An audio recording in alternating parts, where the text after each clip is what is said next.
Blog Talk Radio. As I mentioned recently, ladies and gentlemen, after reviewing data from one of the Mars rovers, NASA, big press conference the other day, concluded that Mars was once drenched with enough water to support life in a good, habitable environment. And despite, this is an incredible discovery, and NASA still had to go out there and say that there's no proof that life existed. All they said was that conditions were there for there to be life. But this is not all NASA said, ladies and gentlemen. There's a lot that is not being discussed here. As a powerful, influential member of the media, I know more than you do, especially about this. I have seen a highly classified report that has not been released publicly, and it probably won't be unless you consider my talking about it here to be releasing it publicly. It's top secret report, codenamed the Gore report.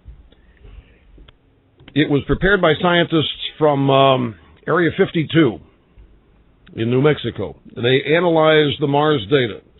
And there are some findings in this report, and I can understand why they don't want to release this, but I want to, and I don't know it all, but I want to pass off what some of the Gore report says. There was life on Mars. That's what NASA is not being upfront about. There was life up there. Everybody knows it. We can't be the only people occupying the universe. It's impossible. Who do we think we are? We're the only people God created? Sorry, for those of you who don't believe in God, only people who evolved from apes? So it's clear that there was life elsewhere, and now that NASA's kind of let the cat out of the bag, if there were habitable conditions up there, we know there was life there. In fact, they found some DNA evidence up there that compares favorably to members of the Skull and Bones Society here on Earth. These people were highly industrialized, the Martians. They were technologically superior, and they were very arrogant people. And they thought that the power and the force of their existence was all that was needed to sustain them. And they didn't care a whit about conservation. They didn't care a whit about preserving anything. They got rid of everything that was pristine.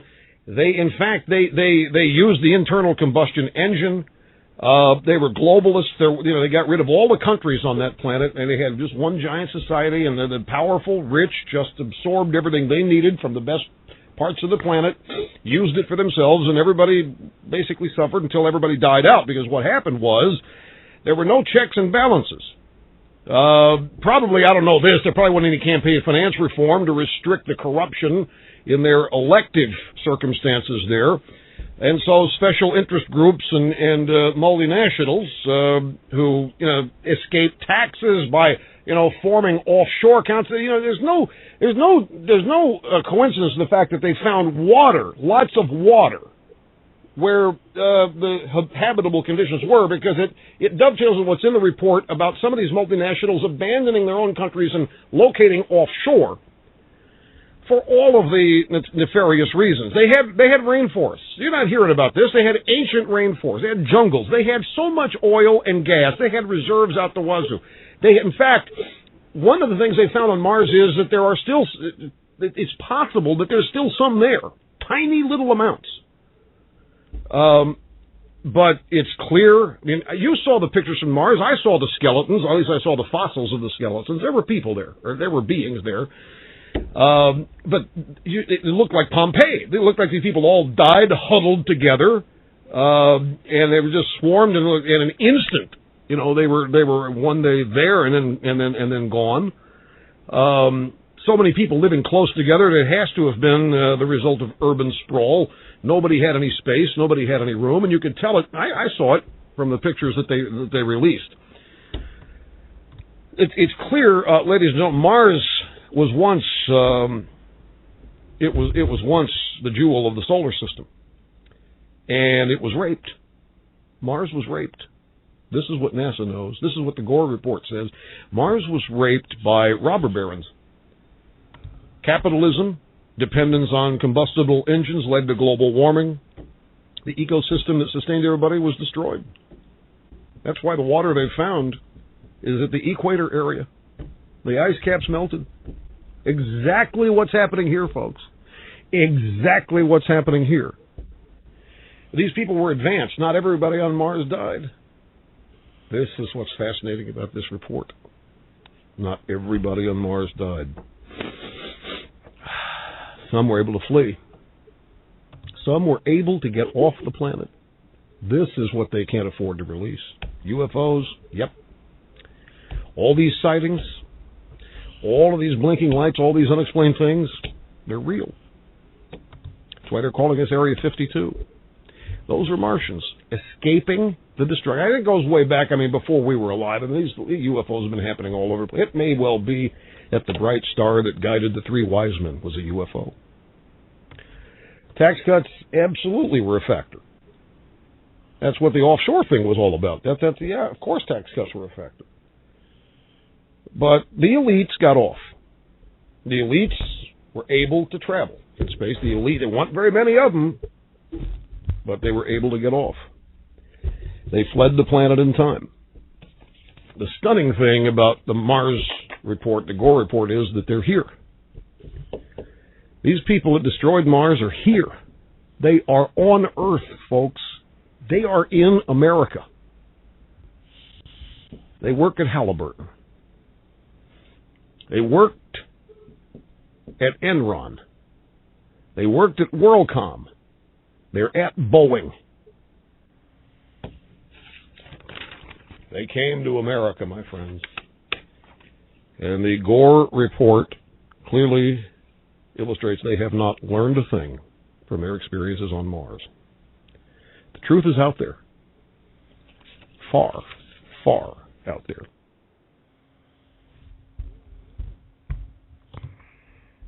All right, welcome everybody. I'm your host, Zen Garcia. This is FallenAngels.tv, and we're going to be covering some really interesting information today. I'm going to be speaking about some of what Rush Limbaugh in this earlier report from this clip that I just played, which, interesting, right? Rush Limbaugh speaking about Mars and talking about how he's, as an important member of the media, how he was allowed to gain access and was privileged to look into this Gore report, which if you search for it on the web, you're not going to find any information other than this, where he covers it on his show. And he just went into a rant one day, and because he don't usually speak about things like this, but just in a rant one day, he released this 7-minute clip where he's speaking about Mars and the people that previously inhabited it, and spoke about some of the environment, the cataclysm that they went through, their connections to the elites of the world here on the earth, their connections to the Freemasons and Skull and Bones, these different death cults that are part of the Masonic, the elitist, globalist organizations. And so I'm going to cover some of that as well, but I'm going to be setting the premise for some of the things that he said, which, in my opinion, there is underlying truth behind what he is speaking about, and that it does go right along with some of the things that are said in the Sumerian texts, in some of the ancient, these are 1,000 years, 6,000-year-old teachings, the first available writings which were brought to light after post-flood, after the flood of Noah's day, which, for those that don't know, that cataclysm, the destruction of it, was the reason why the Anunnaki left this planet so long ago. That all of the construction and all of the efforts they had put forth were going to be completely wiped out, or for the most part wiped out. Some parts of it did survive, which I'll speak about some of that as well.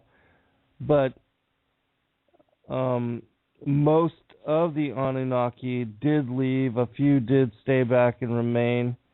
And some of the things that Rush spoke about in that clip are also highlighted within the Sumerian text. And for those, I want to also make commentary. The Sumerian teachings are not the oldest teachings that have ever come to light on the planet.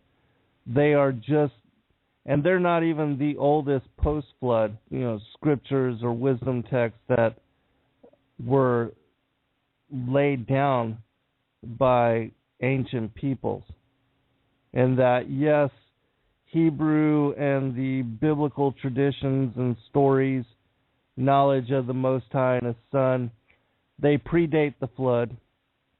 In that there's another group of people called the Thracians that predate the Sumerians by a couple thousand years, but that the accounting, the prehistory of humanity, and especially the fallen angels, goes back further than the flood. We know that, there were 10 generations of modern humanity going from Noah to Adam that were upon the planet, and that the previous generations, they had longer lifespans than the post-flood generations. And so there's much greater culture and civilization and accomplishment and things that were done before the flood than we can see and are privy to post-flood. And that many, many things were wiped out by the cataclysm of the flood of Noah's day, the great deluge. And that there was previous deluges corresponding to, one of was the destruction of Atlantis, and that was also a grand cataclysm, and that the destruction of Atlantis also brought on a global ice age, which I've covered in some of my other shows. I did a couple of two-part series not long ago about the prior times and the destruction of Atlantis, and what happened before and beyond. And I also did a show with John the Baptist last Sunday where I covered a lot of this information. But just to highlight, because I know that a lot of the listeners that are now in the chat room or that are now tuning in may have missed the clip that I played, which was the first 7 minutes of the show. And I did not open with any bumper music, but I went directly into this clip by Rush Limbaugh, which I thought was fascinating the first time I had ever heard it. And so for those of you that did miss it, I will play it at the very end of the show again so that you can have a chance to hear it in its entirety. But just want to highlight a couple of passages, and I'm going to post a link in the chat room for those that do have access to it. If you'd like to know more about or read the transcript from that particular clip for yourself, this will give you the link, and then you can look into, when this clip was first made available, when it first, was aired live. And I don't usually bring stuff from Rush Limbaugh out on the show, but this was very interesting. But just a couple things I want to highlight, and then I'll make commentary on that before we go into some of the other ancient texts, which will confirm some of the things that he said and which will lay the premise for helping you to understand that Mars indeed, in fact, was previously inhabited, and that it was inhabited by the fallen angels, which, are cited to be the Anunnaki, the archons, as spoken about in the Gnostic texts, the Nag Hammadi Codices specifically, and also the Nephilim and the powers, the principalities, the rulers of darkness, wickedness in high places, that all of that is connected to them, and that they were also the ones that were responsible for some of the structures, the megalithic structures that are found on the moon as well. And in going over some of the Sumerian texts, I'll speak about how and why it was that these cultures, these accomplishments, these efforts were put forth on both the moon and Mars. And I'll also give you the story of how the face on Mars came to be according to the Sumerian text. And then I'm also going to make reference to just very little as to the release of a book called The Ancient Aliens on Mars by a guy named Michael Bara, who is a close confidant of, what's his name? Oh, God, his name escapes me right now. He's Richard Hoagland. He's a ex-NASA scientist that has been involved for a long period of time in disclosures of such nature as pertaining to Mars and the moon. And he also initially, a long time ago, did a presentation to the United Nations on some of these structures found in the Cydonia region on Mars, which, for those that are not familiar, is where the face on Mars, as well as other structures called the DMZ pyramid and the city, there's many structures found in, that are all clustered together in this one area on Mars, and that there are mathematical equations and codes embedded within those structures that leads to a hyperdimensional physics, which Hoagland spoke about in his presentation, which I'm not smart enough to be able to tell you about those things, but you can, if you're interested in looking and viewing that presentation for yourself. What was it called? I think if you just search on YouTube, Richard Hoagland, Mars and the United Nations, that this presentation will be brought up. I forget exactly what it was called when it was first released, but this was a long time ago, and this was also back when Ronald Reagan, made that infamous speech to the United Nations about how they, the governments of the world, how there was already an outside threat, how they already knew about that there was another world presence, which they could find presentation upon. But just citing a couple things from the Gore report, which Rush Limbaugh, that was what he was speaking about in this particular clip, that I played at the very beginning of the show.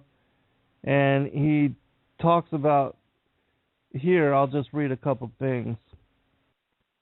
He says, it's clear that there was life elsewhere, and now that NASA has kind of let the cat out of the bag, if there were habitable conditions up there, we know there was life there. In fact, they found some DNA evidence up there that compares favorably to members of the Skull and Bones Society here on Earth. These people were highly industrialized, the Martians. They were technologically superior, and they were very arrogant people. And they thought that the power and the force of their existence was all that was needed to sustain them. And they didn't care a whit about conservation. They didn't care a whit about preserving anything. They got rid of everything that was pristine. In fact, they used the internal combustion engine. They were globalists. They got rid of all the countries on the planet, and they had just one giant society. And the power-rich just absorbed everything they needed from the best parts of the planet, used it for themselves, and everybody basically suffered. Until everybody died out, because what happened was there were no checks and balances.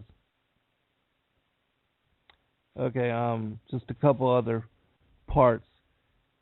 They found water, lots of water, where habitable conditions were, because it dovetails with what's in the report about some of these multinationals abandoning their own countries and locating offshore for all of the nefarious reasons.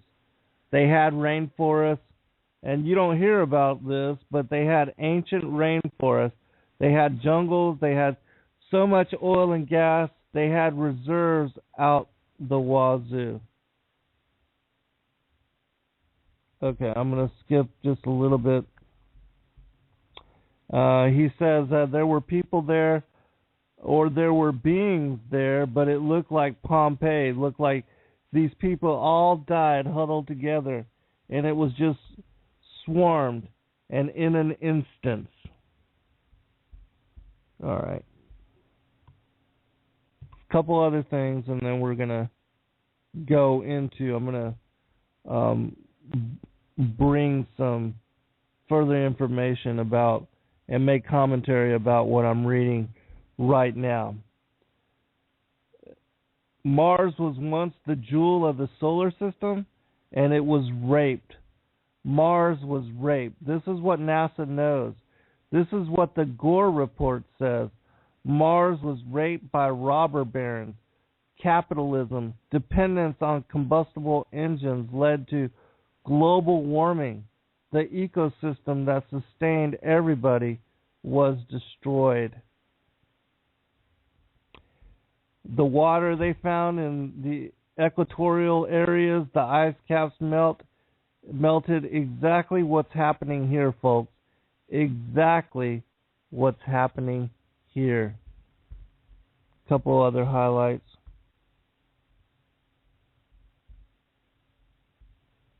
All right. And then we're going to go into this.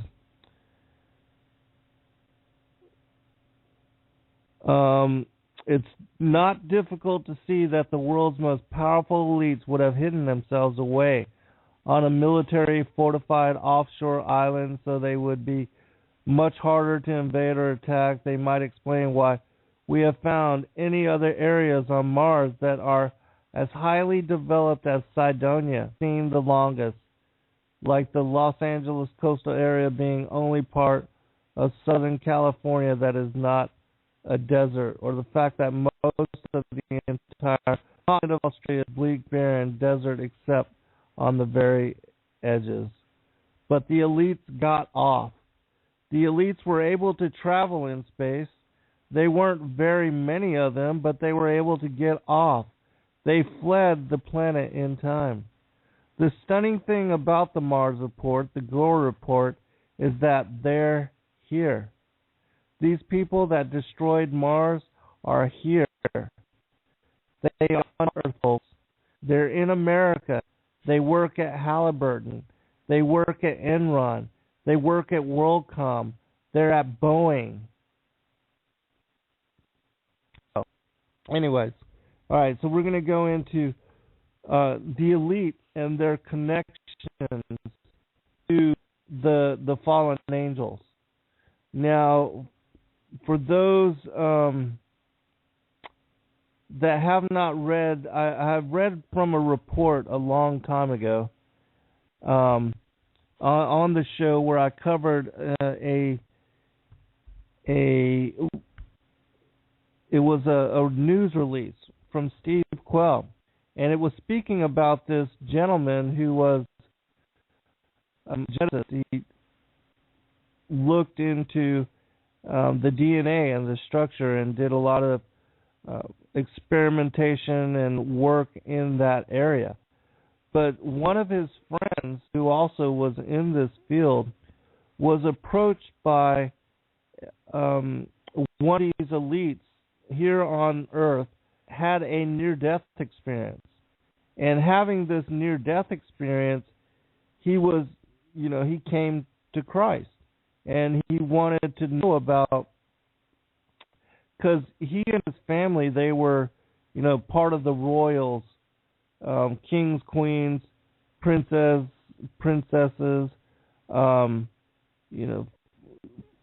entrepreneurs, philanthropers, old money elites.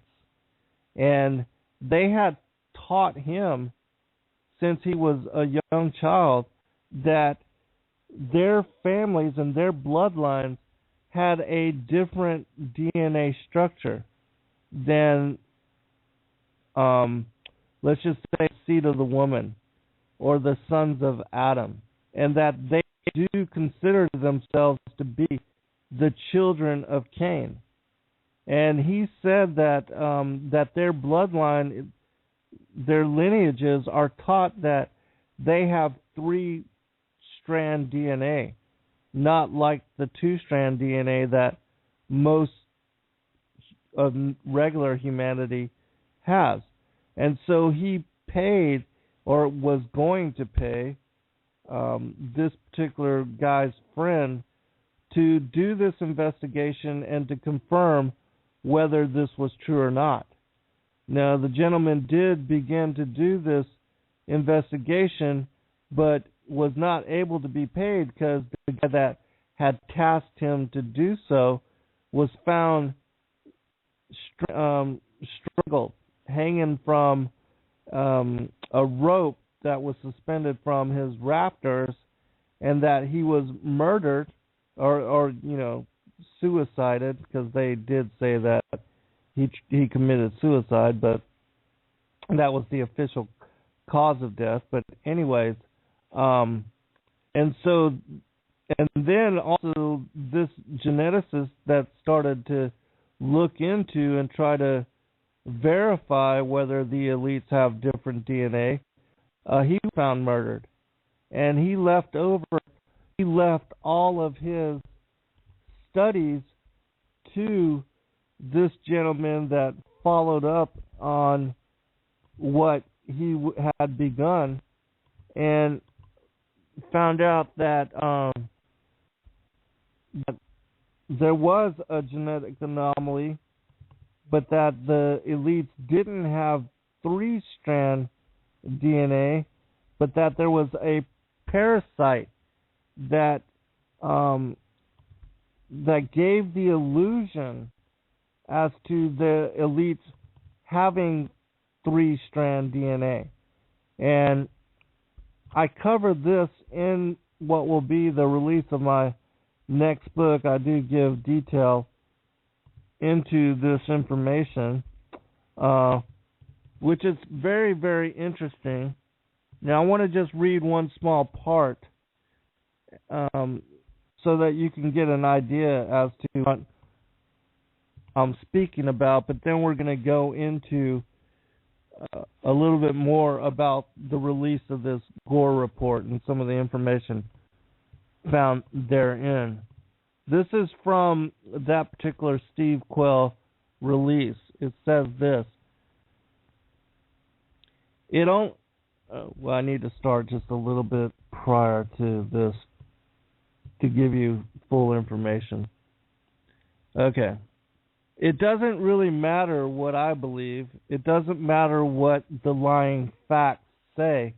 It doesn't matter what my technical analysis reveals. It doesn't even matter what the religious sages thought or believed.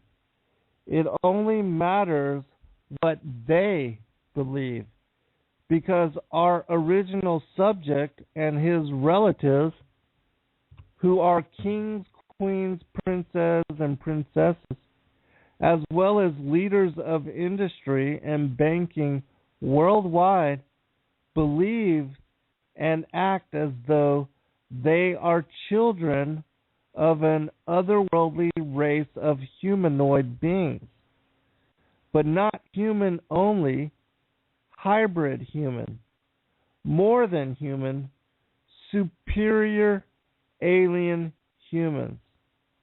Our subject and his kin had been taught by their families and tutors that once upon a time their ancestors had fallen to earth after some cosmic calamity in the time before the garden.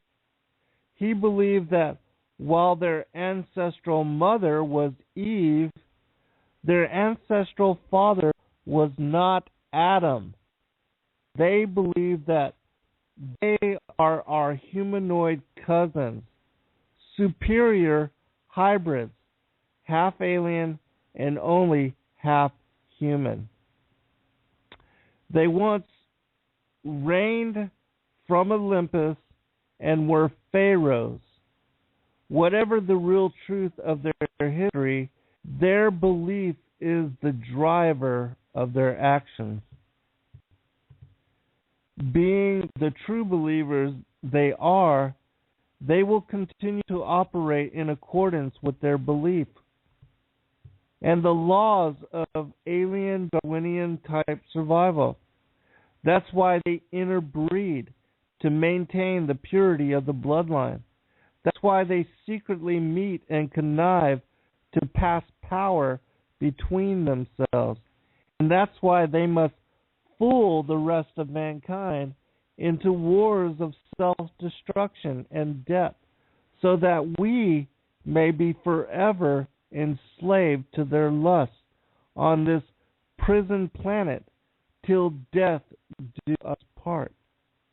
More than afraid, they know in their hearts this is a fight for survival.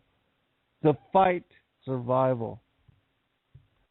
It had begun, just as my friend had said, as a murder investigation, starting with the first murderer, when that Luciferian demon dad had first whispered of the evil deed to his willing child, Cain. It continued down through time, the sons of Adam fighting for survival and destroying the alien giants in Canaan land. David and the hybrid Goliath and his 4 hybrid brothers, and all the hidden true believers since, hiding in plain sight, so powerful, so important, so afraid.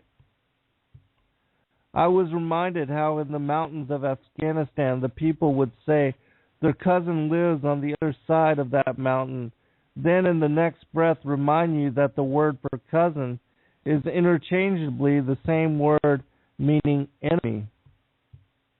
Interchangeably, these earthbound half-cousins of ours continue to laugh, but it is a nervous laugh at that, as they have a joke or two at our expense, recreating their lying fathers' fall to earth and flashing their heretofore secret gang signs, hand signs to each other right in front of our faces. I know now how dangerous their beliefs are, because they are being driven by their beliefs. taught to them by their real alleged father, the father of lies. And even now, he knows the truth and whispers in his initiate's ears, just as he first did in Cain's ear.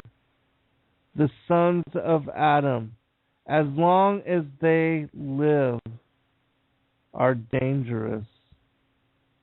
And so, anyways, particular alert and this information that was released to, by this individual, which he was tasked to just confirm whether the DNA of the elites was different from regular human DNA. And he did find an anomaly. And in that story, it covers it and speaks about it. So what Rush was talking about as far as the elites being connected to those beings that had once lived on Mars is very much true, because those that had once been on Mars prior to the destruction of it, and I'm going to cover that as well, how it lost, its hospitable environment. That was also part of the deluge, and also the presence of Nibiru, because for those that don't know, that haven't heard me speaking about the Qumran Bible and references of the destroyer, which are connected to Nibiru or what we call Planet X, that it had a close flyby during the time of the deluge and was part responsible for the cataclysm that followed. And so I'm going to give you the accounting from the Sumerian text of that cataclysm and also the presence of the destroyer. But just know that I'm going to be able to cover this from the Qumran text, because the story of the cataclysm linked to the deluge of Noah's day is also found in the Qumran Bible, but that they call Noah in the Qumran text, they call him Hanok, Hanok. In the Sumerian text, he is referred to as Ziustra, Ziustra. And so when I go into those texts, you'll know what I'm speaking about, because it will be referring to Ziustra.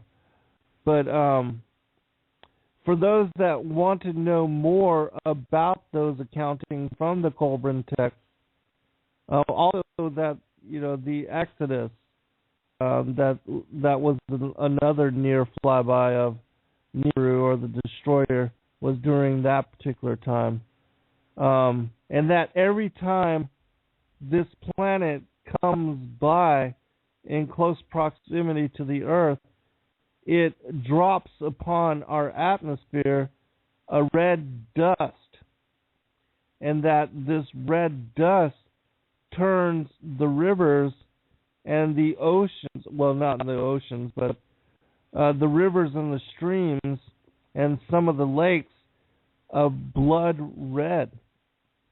And it's my opinion that the wrath of God, as written in Revelation, where it cites, that the Father gives them blood to drink, that the wrath of God has poured out on those not written into the book of life, those that are excluded from the books of life, the elites that sells into these deep underground bases, that one of the signs is this, the blood red rivers.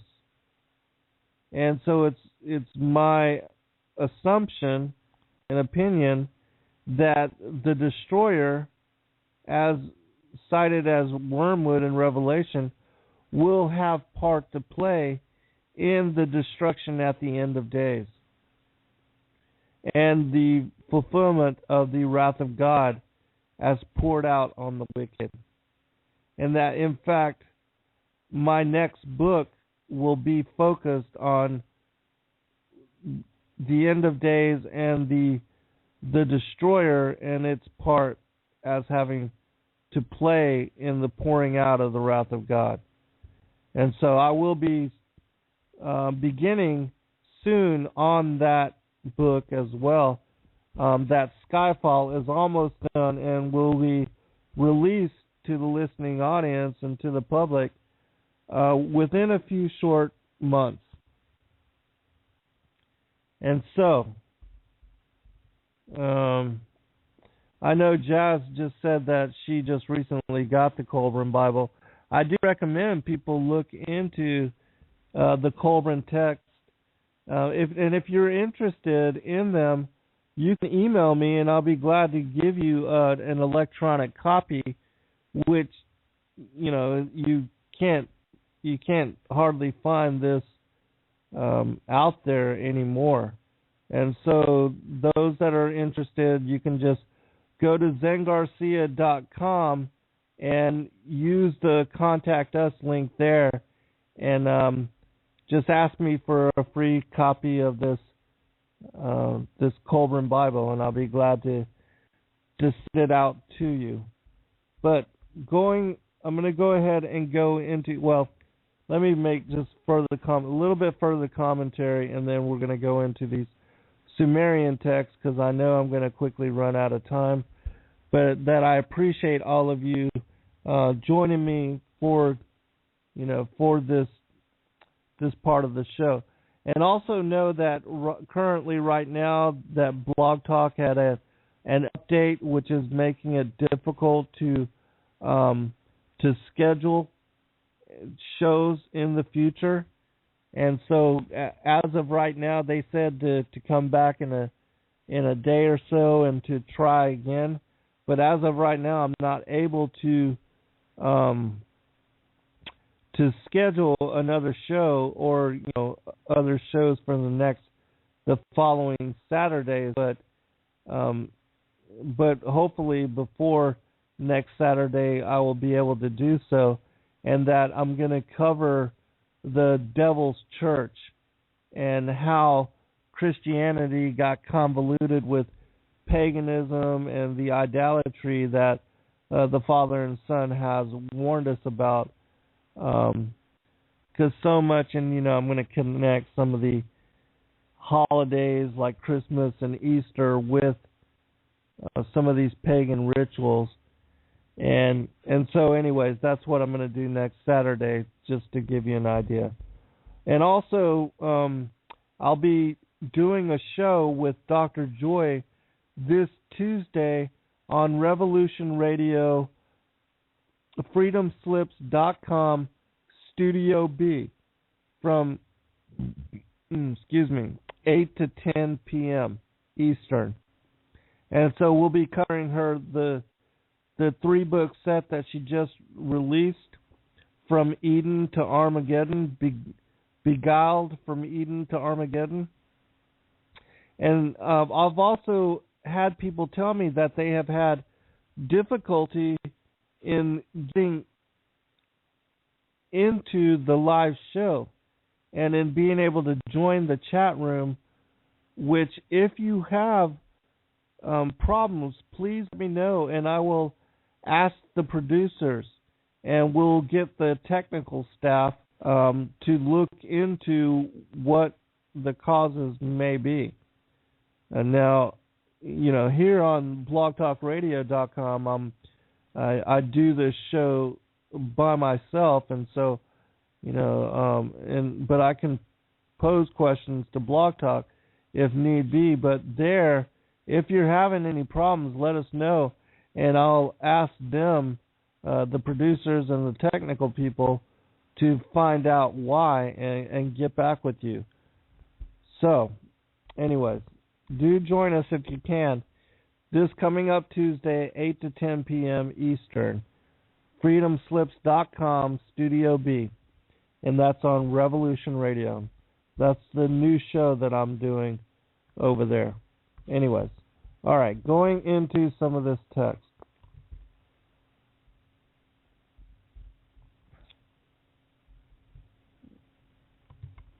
All right, I'm going to go to the first part, which speaks about when the Sumerians initially arrived here to this earth. The first one to make it was a Nubarian king named Alalu, who he and some of the other clans on Nibiru were having a contest for the throne. He and Anu, who was, one of the Nubarian kings as well, they were having wars over the throne, and he left because he didn't want to be killed. And also, just so you know, that the Anunnaki are not immortal beings. They're not only spiritual beings. They are in flesh bodies. And how that came to be, I cannot tell you. It's not referenced within the text. But it does say that, they are much like humanity in that they eat, sleep, dream. They have to, also have to use the bathroom and all these kind of things. But that they had long, seemingly immortal lifespans. And when I get to the part on the face of Mars, it will actually show you how the face on Mars is a representation of a memorial to the death of this guy that I'm speaking about, Alalu, who was, an ancient Nubarian king. And trying to escape being killed on his own planet, he left and came here to the earth. He was the first one to have success in breaching what was the hammered bracelet or the asteroid belt, and to make it into the interior planets. And he came to Earth specifically because of the old stories of when Earth was destroyed, because the Earth used to be where the hammered bracelet or the asteroid belt now is. It used to be called a Tiamat, which was a large watery planet that had no land masses protruding over its one ocean. It was just completely covered by this one ocean. And when it was destroyed so long ago, it was shifted to where the orbit of the Earth is now. But that the remnants of its destruction are the asteroid belt and the comets and the different debris field, like the rings of Saturn, and there's also the rings of other planets, that this is all the debris field, the remnants of that ancient destruction, that ancient cataclysm, which is what the Babylonian creation tale, the Enuma Elish and the Akkadian creation stories, these old ancient cultures, their ancient epic creation tales are citing this event that happened so long ago, the destruction of Tiamat, because that's when the Earth came to be in the form that it now is, and also came to harbor life the way that it now does. And so, once Alalu was successful in making it to this planet so long ago, another group of 50 Nubarians, led by Ea, who came to be known as Enki, and he's the one that we know and give reference to as being the Nakash of Genesis chapter 3. And he's also known as, in some of the other cultures, as in the Roman culture, he's called Neptune. In the Greek, he's called Poseidon. In Egypt, he's called Ptah, P-T-A-H. Viracocha, the feathered serpent, Kukulkan, Quetzalcoatl, all these are different names for him. He's also spoken of as being Oannes and Dagon in the Old Testament. And for those that want to know more about this, my 6th book, Sons of God, Who We Are, Why We're Here, chapter 14, on the flying fiery serpent, all of this information is laid out there.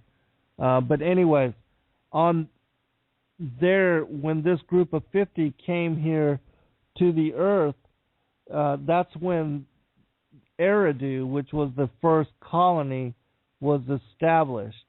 And they give an accounting of Mars, which is in the Sumerian language is called Lamu. And in their description of Lamu, which I'm about to read, it talks about how it was hospitable long ago. Also, just so you know, they count the planets from the outside in.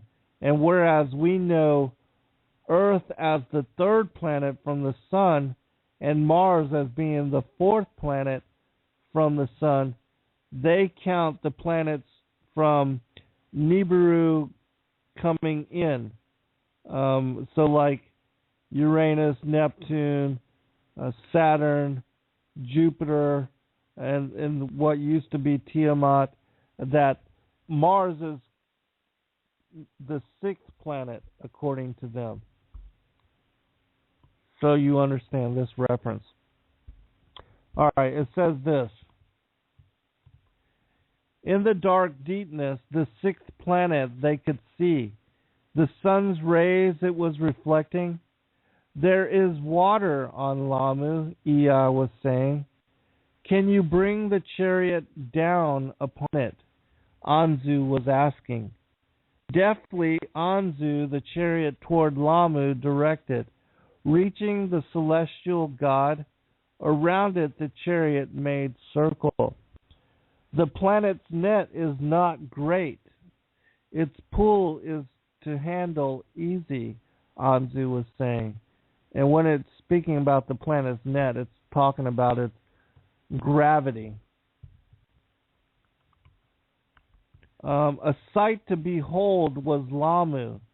Many-hued it was. Snow white was its cap.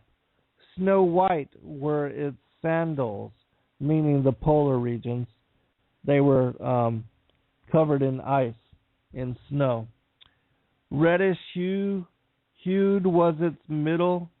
In its midst, lakes and rivers were a glitter. Deftly Anzu the chariot made travel slower. By a lakeside it gently came down. Ea and Anzu their eagles' helmets donned. To the firm ground they stepped down. On command, the heroes that which water sucks extended. The chariot bowels with the lake's waters to fill. And while the chariot was getting its fill of waters, Ea and Anzu the whereabouts examined. With tester and sampler, all that matters they ascertained. The waters were good for drinking. The air was insufficient. All was in the chariot's annals recorded. The need for the detour described. With its vigor replenished, the chariot soared up to benevolent Lamu, farewell bidding. What I think is really interesting about this particular text, and not only that it describes, Mars as having these icy snow white caps, and in the north and southern polar regions were covered by the snow and ice, and that it had lakes and rivers. It's that, and the reason they needed to stop by Mars on the way to the Earth is that they utilized water as the weapon to blast their way through the asteroid belt. And having utilized their water, which somehow their vehicles also utilized water as a fuel, that it converted the water into a fuel which made, space navigation and travel possible, which to me is really interesting, because here on the Earth and a lot of UFO stories, we hear about some craft coming down to different lakes and different rivers and to different bodies of water, and then sucking or absorbing and consuming water, and we didn't understand why. But here's this very ancient accounting, these thousands of years old texts, which are giving description as to the need for these Niburians, the Anunnaki, in having used up their fuel and their water, of having need to go down to Mars and fill up its supply, and to regather fuel for what would be the remainder of their journey here to the Earth. So, I thought that was really interesting.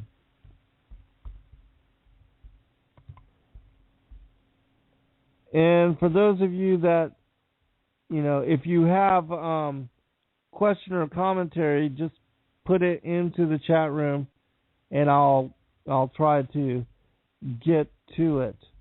But I'm going to try to cover the rest of what I have as far as these ancient texts in the last 30 minutes of the remainder of the program.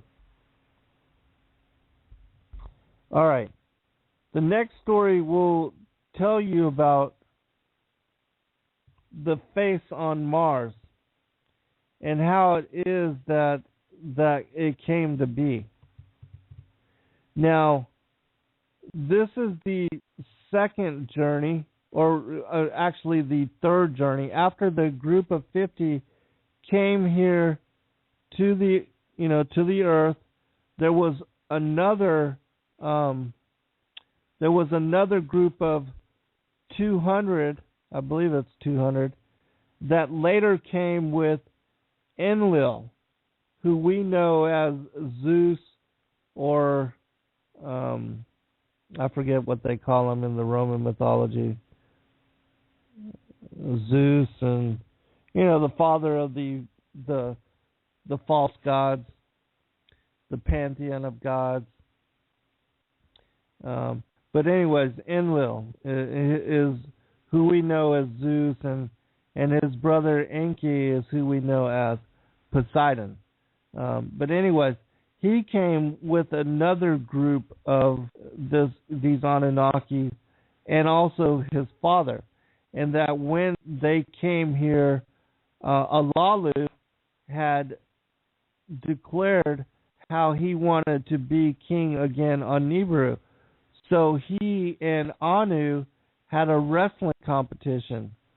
And in the course of the wrestling competition, when Alalu lost, he, according to the story, bit off the manhood of Anu, who was the king of Nibiru. And for committing such treachery and for, committing such act, he was exiled to die on Mars. And another guy named Anzu stayed with them on Mars. And when they dropped Anzu and Alalu off on Mars on their way back to Nibiru, they told him that the next group of Niburians, the next group of Anunnaki on their way to the Earth, that they would stop by Mars and that they would check on Anzu, and that if he was alive when they came back, because they were going to create what's called a way station. They were going to establish Mars as a base for them to be able to transfer the gold from the Earth to Mars. And because Mars had a less gravitational field, a less what is referred to as net force, they were able to move greater quantities of it off of, and to break free of its gravitational field than they could on Earth.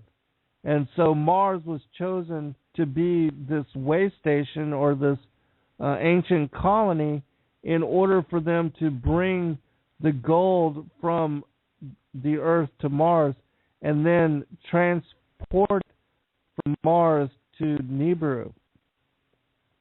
And for those that don't understand why, the ancient Sumerians had need of gold, they were undergoing cataclysm, basically global warming, destruction on their own planet, and that they had figured out a way to stop this destruction by crushing up gold, which was found in not very much quantity on their own planet, but they could crush it into powdered form and suspend it into the atmosphere, and every time they came close to the sun in their orbital cycle, that gold their ancient tales, they knew by the destruction of Enoch, when the Earth was the planet that used to be where the asteroid belt is, that once that planet was destroyed, gold was found in plenty on the planet, and that there were places where the veins, the gold veins of Tiamat were exposed so that it could gain access heavenward rising.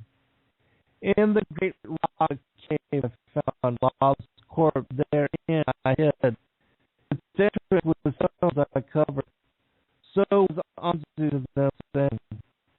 They followed him to the rock. The stones they removed, the cave they entered. Inside, what of Alalu remained they found.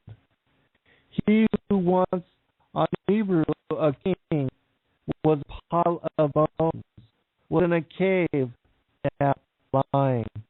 In our annals, a king not on Nibiru has died. Not on Nibiru was he buried. So did Ninma say, let him in peace for eternity rest, she was saying. They, the cave's entrance again with stones covered. The image of Alalu upon great rock mountain with beams they carved. They showed him wearing an eagle helmet. His face they made uncovered. 2 days toward Nibiru that he ruled, toward the earth whose gold he discovered. So Ninma, exalted lady in the name of her father On, did declare, as for you, Anzu, to you, On, the king, this promise shall be keeping. 20 heroes with you here shall remain. The way station building to begin. Rocket ships from earth, the gold orders shall here deliver. Heroes, their abode on Alman shall make. And you, Anzu, shall be their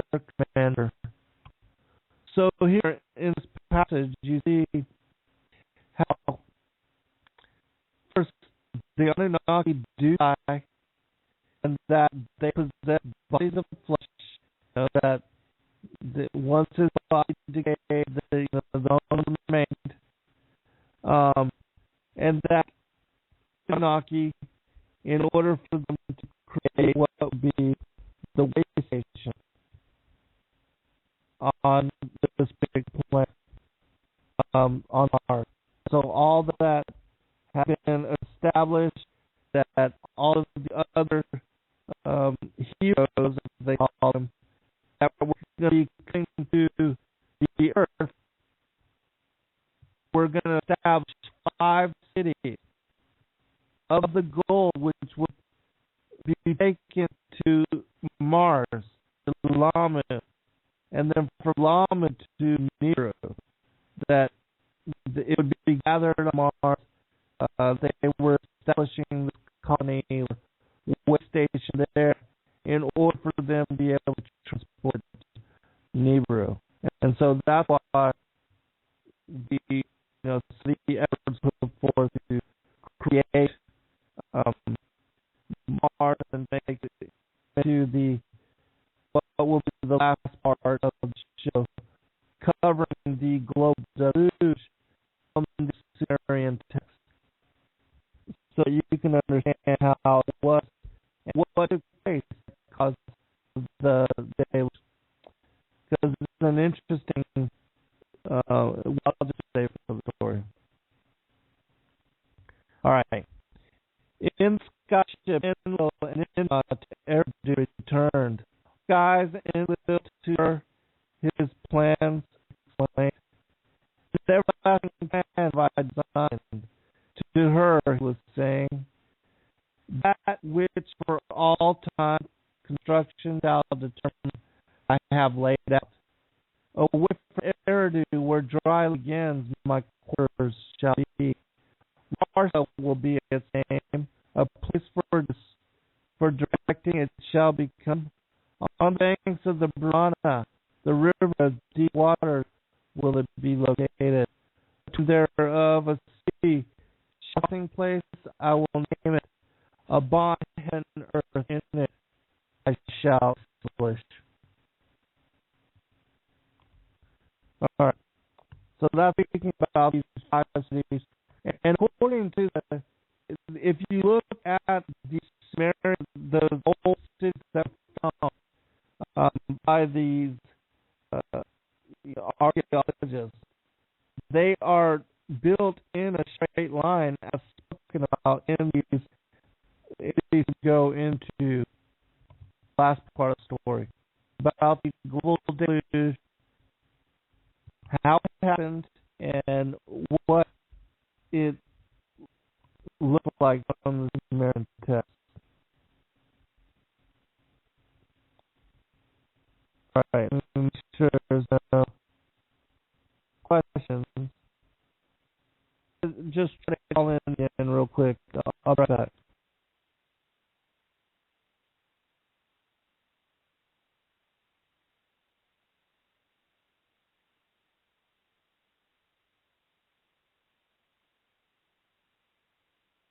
Commentary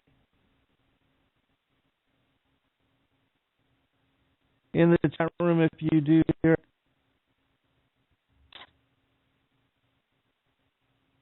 Still the same. I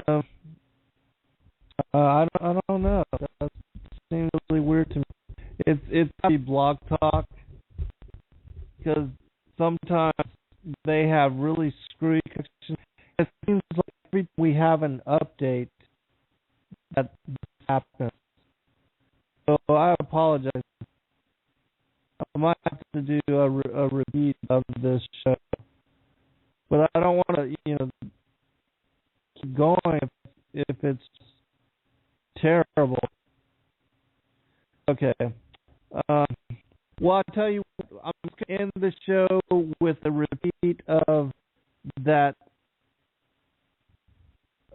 End with this clip. There's no need to go into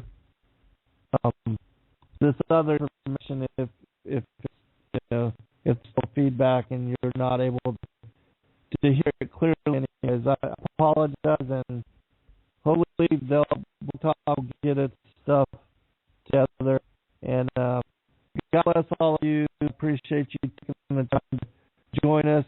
And we'll talk to you about Tuesday night. Don't forget, I'll be on with Dr. Joy, Revolution Radio.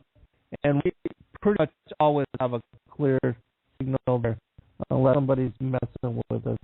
God bless all.